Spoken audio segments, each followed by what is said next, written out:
صرف اسٹیبلشمنٹ کو ایک بات کہنا چاہتا ہوں کہ حضور آپ کا مرتبہ، آپ کا رتبہ بہت بڑا ہے. یہ بہت چھوٹے چھوٹے کام ہیں جن میں آپ پڑے ہوئے ہیں. یہ چھوٹے چھوٹے کام ہمیں کرنے دیں.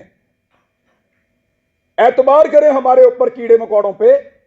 ہم غداروں کو یہ ملک چلانے دو. آپ محب وطن ہیں، بہت بڑے لوگ ہیں، آپ بڑے بڑے کام کیا کریں. آپ کا رتبہ بہت بڑا ہے، بڑا مقدس کام ہے آپ کا. ہم اس کی قدر کرتے ہیں، یوں سلوٹ کرتے ہیں آپ کو، خوش ہوتے ہیں آپ کو دیکھ کر.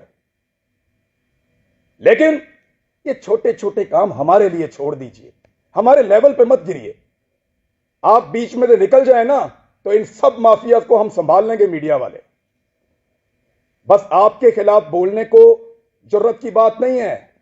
دل نہیں کرتا، خدا کی قسم دل نہیں کرتا، خدا کی قسم دل نہیں کرتا. ڈرتے ورتے نہیں ہیں، پتہ ہے آپ کو. بزدل نہیں ہیں ہم.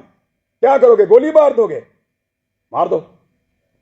ڈرتے نہیں ہیں تم سے پیار کرتے ہیں، تمہاری قدر کرتے ہیں. ڈرو اس دن سے جس دن ہمارے اندر سے یہ جذبہ ختم ہو جائے گا. ہم پیار کرنا چاہتے ہیں، قدر کرنا چاہتے ہیں. ہمیں مت دھکیلو، دیوار کے ساتھ مت لگاؤ، اور یہ ڈرامہ بند کرو.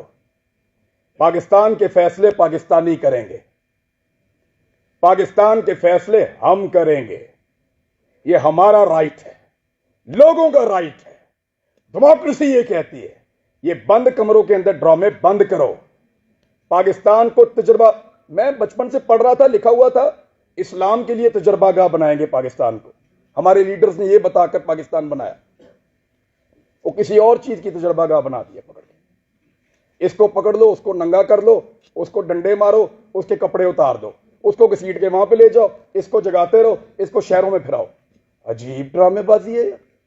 وہ یہ ملک ہے، کیا بنا دیا آپ نے اس کو؟ آپ کے اپنے گھروں میں بچے نہیں ہیں؟ یعنی ہمیں ڈیوائڈ کر کے ہم پہ رول کر رہا ہے. پہلے گورا کر رہا تھا، اب اسٹیبلشمنٹ کر رہی ہے. اس سے اگر نکلنا ہے نا تو ایک بار سوچنا پڑے گا.